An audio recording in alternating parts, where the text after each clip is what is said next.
सन city study point में आप सभी विद्यार्थियों का हार्दिक स्वागत है। कल हमने कक्षा 10 के 9th अध्याय निर्देशांक ज्यामिति के ऊपर चर्चा की। हमने इसके बेसिक चर्चा में आपको निर्देशांक ज्यामिति के बारे में बताया, इसके चतुर्थांश के बारे में बताया, निर्देशांक ज्यामिति के चिन्ह के बारे में बताया।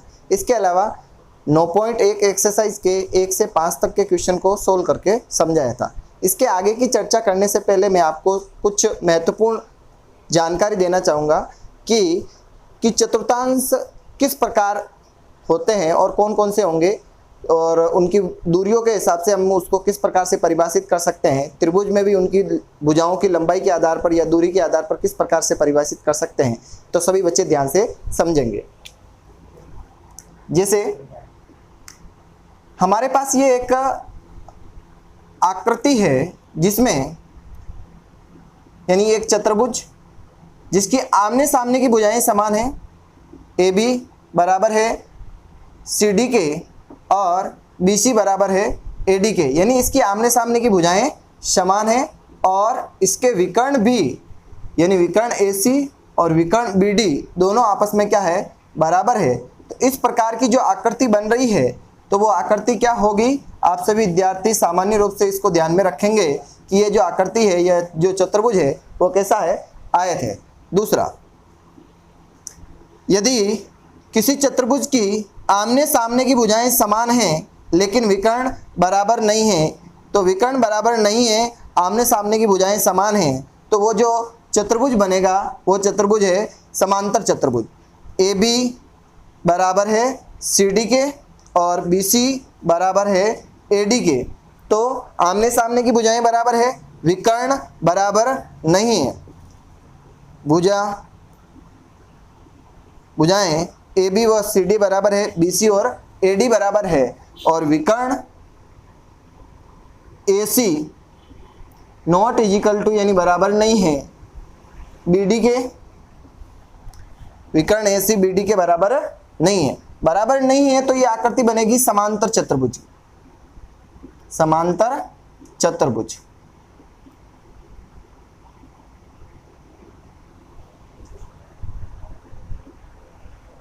यदि किसी चतुर्भुज की चारों भुजाएं समान हैं, यदि किसी चतुर्भुज की चारों भुजाएं समान हैं और विकर्ण भी आपस में क्या है, बराबर, ए बी सी और डी, जिसकी चारों भुजाएं समान हैं, यानी ए बी किसके बराबर है, बी सी के, बी सी किसके बराबर है, सी डी के, सी डी किसके बराबर है, ए डी के, चारों भुजाएं समान हैं और इसके साथ ही इसके विकर्ण भी आपस में बराबर हैं, तो वो जो आकृति बनेगी वो किसकी बनेगी, वर्ग की।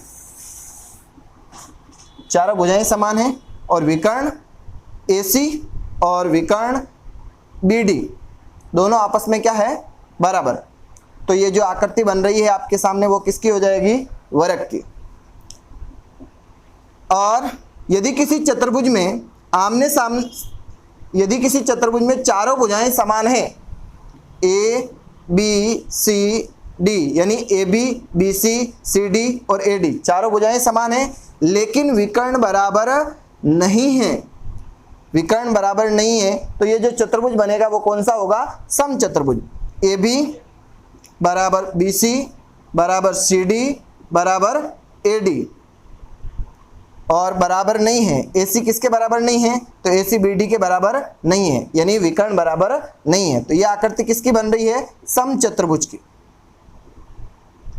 तो हमने आपको 4 चीजें बताई है चतुर्भुज के बारे में। यदि किसी चतुर्भुज की आमने सामने की भुजाएं बराबर हो, विकर्ण भी बराबर हो, तो वो कौन सी आकृति होगी, आयत की। यदि किसी चतुर्भुज की आमने सामने की भुजाएं बराबर है लेकिन विकर्ण बराबर नहीं है, तो वह आकृति है समांतर चतुर्भुज की। यदि किसी चतुर्भुज की चारों भुजाएं बराबर है और विकर्ण भी बराबर है, तो वह आकृति होगी वर्ग की। और यदि किसी चतुर्भुज की चारों भुजाएं बराबर है, विकर्ण बराबर नहीं है, तो वो आकृति है समचतुर्भुजी की। इसी के साथ हम त्रिभुज के बारे में भी चर्चा करेंगे कि त्रिभुज की यदि तीनों भुजाएं समान हो तो समबाहु त्रिभुज, 2 भुजाएं समान हो समद्विबाहु त्रिभुज, और तीनों भुजाएं भिन्न भिन्न हो तो समद्विबाहु त्रिभुज, जिसकी चर्चा हमने छोटी क्लासों में कर रखी है। फिर भी एक बार इसको वापस जानकारी के लिए देखिए। एक त्रिभुज है आपके सामने ए बी सी, जिसमें ए बी की भुजा की लंबाई BC की लंबाई और AC की लंबाई, तीनों लंबाई समान है, तो इसका मतलब ये जो त्रिभुज है वह समबाहु त्रिभुज है। दूसरा, यदि किसी त्रिभुज में दो भुजाएं समान हैं, दो भुजाएं समान हैं, तो इस त्रिभुज ABC को हम क्या कहेंगे? समद्विबाहु त्रिभुज।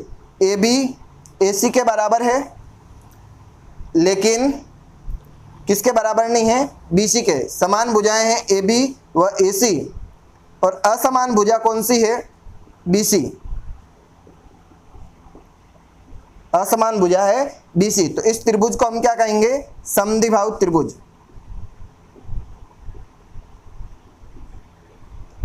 और तीसरा जो त्रिभुज होता है विषमबाहु त्रिभुज, जिसकी तीनों भुजाएं समान नहीं हो, मतलब तीनों भुजाएं भिन्न भिन्न हो। तो त्रिभुज ABC में AB, BC और AC तीनों भुजाएं क्या है? भिन्न भिन्न हैं। तीनों भुजाएं भिन्न भिन्न हैं, तो इसको हम क्या कहेंगे? विषमबाहु त्रिभुज। एक होता है समकोण त्रिभुज। समकोण त्रिभुज, तो समकोण त्रिभुज किसको कहेंगे?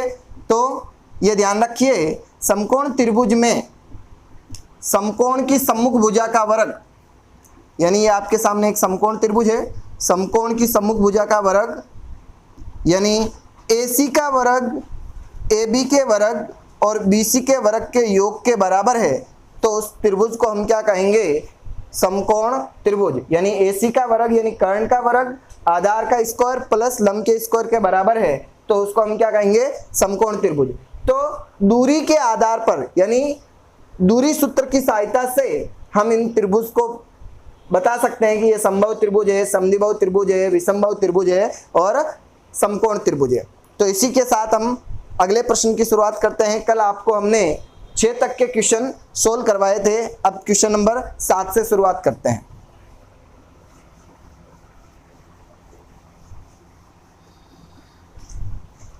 क्वेश्चन नंबर 7 में आपको क्या पूछा गया है? ध्यानपूर्वक सुनिएगा। क्वेश्चन नंबर 7 में पूछा गया है कि सिद्ध कीजिए कि बिंदु 2, -2, -2, 1, तो कौन कौन से बिंदु है? पहला बिंदु 2, -2, दूसरा बिंदु B -2, 1 और तीसरा बिंदु C 5, -2 है। तो प्रश्न हमसे क्या कह रहा है? सिद्ध कीजिए कि ये जो तीनों बिंदु है, तो इससे जो त्रिभुज बन रहा है वो त्रिभुज है समकोण त्रिभुज के शीर्ष है। तो सिद्ध करने का क्वेश्चन है, ध्यानपूर्वक सुनिएगा। तो इसका सॉल्यूशन यानी इसका हल करेंगे हम बिल्कुल आसानी से। पहले इसका डायग्राम बना दीजिए।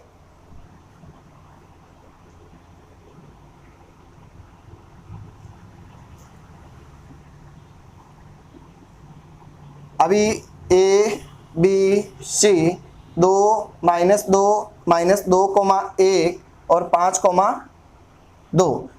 तो निर्देशांक ज्यामिति की सहायता से हम इसका पता लगाएंगे कि ये त्रिभुज किस प्रकार का है और हम इसको सिद्ध करेंगे। तो ध्यान दीजिए, सबसे पहले हम किसकी दूरी ज्ञात करेंगे? AB की। AB की दूरी ज्ञात कर रहे हैं, तो ये हो जाएगा x1 y1, ये हो जाएगा x2 y2। AB की दूरी यानी दूरी सूत्र कल मैंने आपको अच्छी तरीके से लिखाया था। PQ की दूरी ज्ञात करने का जो सूत्र है वो क्या है? x2 - x1 का whole square plus y2 - y1 का होल स्क्वायर। तो ध्यान दीजिएगा, x2 - x1 का whole square plus y2 - y1 का होल स्क्वायर। तो x2 की वैल्यू क्या है? -2, x1 की वैल्यू क्या है? 2, सूत्र का माइनस और फिर इसका होल स्क्वायर। y2 का मान कितना है? y2 का मान है हमारे पास 1 और y1 की वैल्यू कितनी है? -2। तो 1 माइनस का 2, 2 माइनस के चिन्ह एक साथ नहीं रख सकते, इसलिए मैंने इसके आगे क्या लगा दिया है? कोष्टक, फिर इसका होल स्क्वायर। तो ध्यानपूर्वक देखेंगे आप सभी, -2 और -2 -4 का whole square plus 1 minus into minus plus 2 उसका होल स्क्वायर, 4 का वर्ग 16 -4 का वर्ग 16, 1 + 2 यानी 1 + 2 कितने हो गए? 3 उसका होल स्क्वायर, 16 + 3 का वर्ग 9 इधर ध्यान देंगे सभी। 16 प्लस 3 का वर्ग कितना हो रहा है 9, 16 और 9 हो गए 25, 25 का वर्गमूल कितना होता है 5। तो AB की जो लंबाई आई है वो कितनी आई है 5 इकाई। अभी इसी तरह हम किसकी लंबाई निकाल लेंगे BC की। BC के लिए वही सूत्र सेम का सेम, x2 माइनस x1 का square plus y2 minus y1 का स्क्वायर। तो सभी विद्यार्थी इधर ध्यान देंगे कि अब हम BC की दूरी ज्ञात कर रहे हैं, तो x1 तो हो जाएगा ये x1 y1 और C पे जो बिंदु है वो हो जाएगा x2 y2।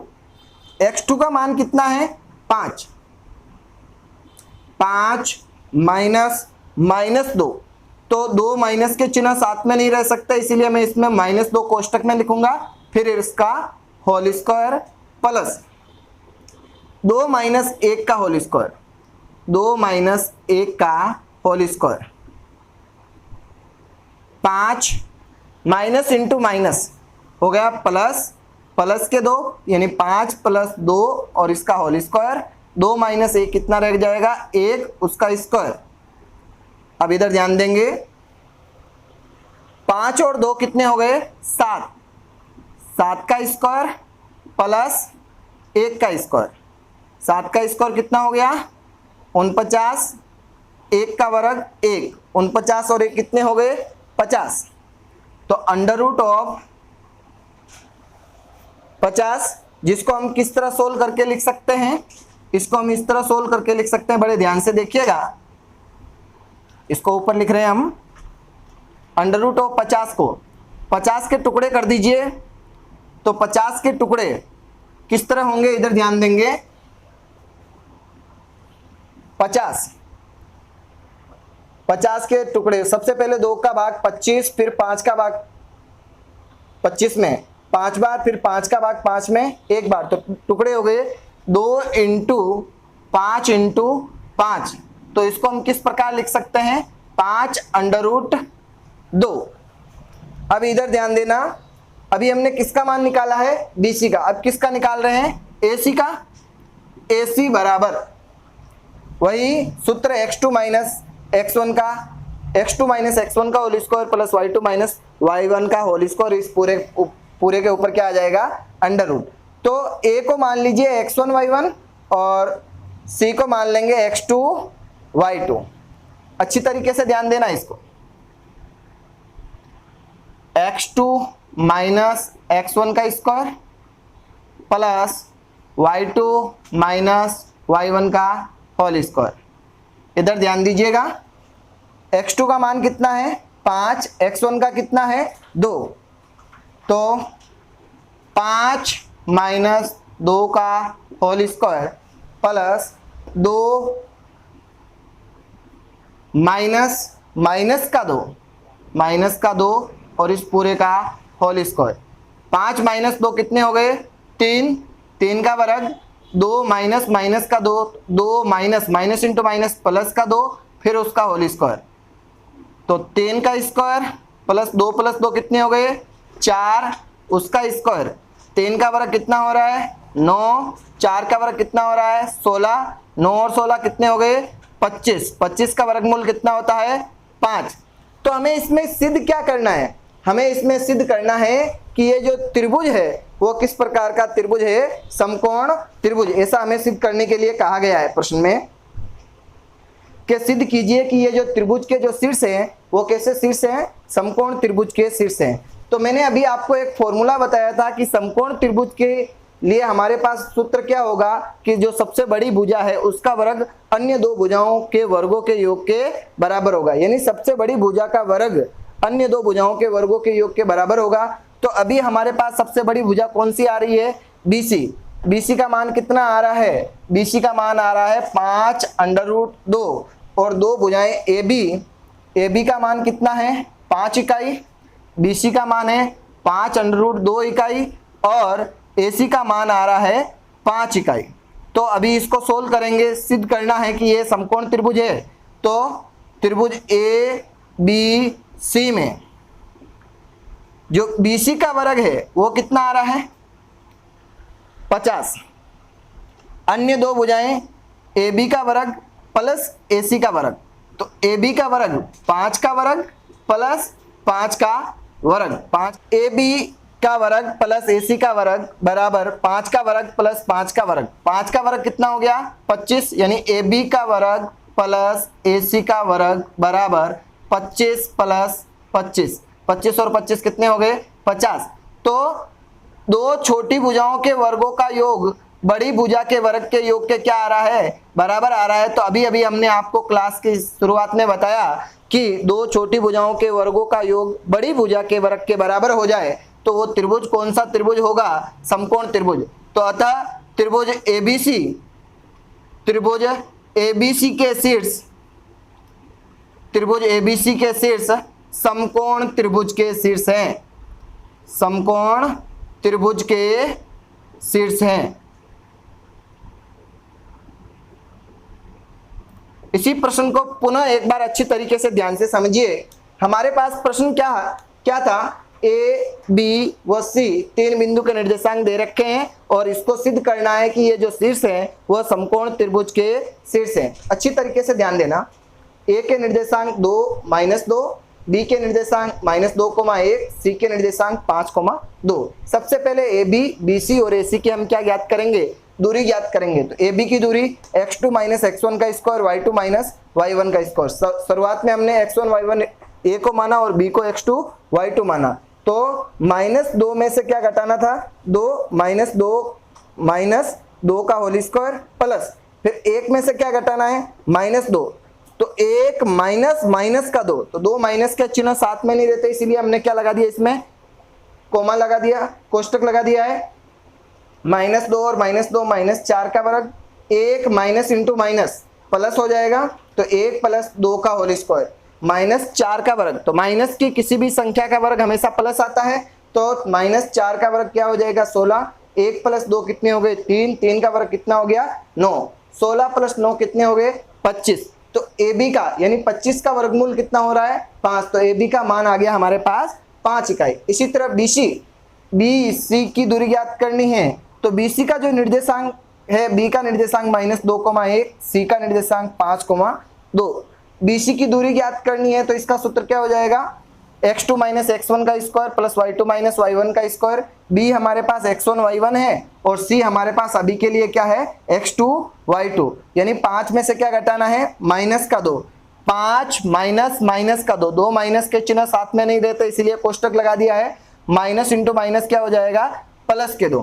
फिर y2 - y1, तो 2 में से क्या घटाना है 1, 2 - 1 का होल स्क्वायर, तो 5 + 2 7 का होल स्क्वायर और 2 में से 1 घटा दिया तो 1 का होल स्क्वायर, 7 का वर्ग 49, 1 का वर्ग 1, 49 + 1 अंडर-रूट ऑफ कितना हो गया है 50, जिसके हमने टुकड़े किए हैं 50 के टुकड़े, 2 का भाग 50 में 25 बार, फिर 5 का भाग 25 में 5 बार, फिर 5 में 5 का भाग 1 बार, तो इसके टुकड़े हो गए 2 × 5 × 5।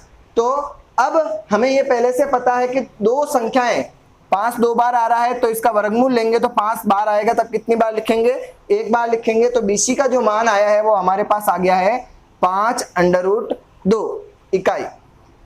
इसी तरह हम किसका मान निकाल लेंगे, एसी का। ए को हमने क्या माना है x1 y1 और सी को क्या माना है x2 y2। सूत्र वही x2 - x1 का स्क्वायर प्लस y2 - y1 का स्क्वायर। x2 की जो वैल्यू है वो कितनी है 5, x1 की कितनी है 2, 5 - 2 का होल स्क्वायर, y2 का मान है 2 और y1 का मान है -2।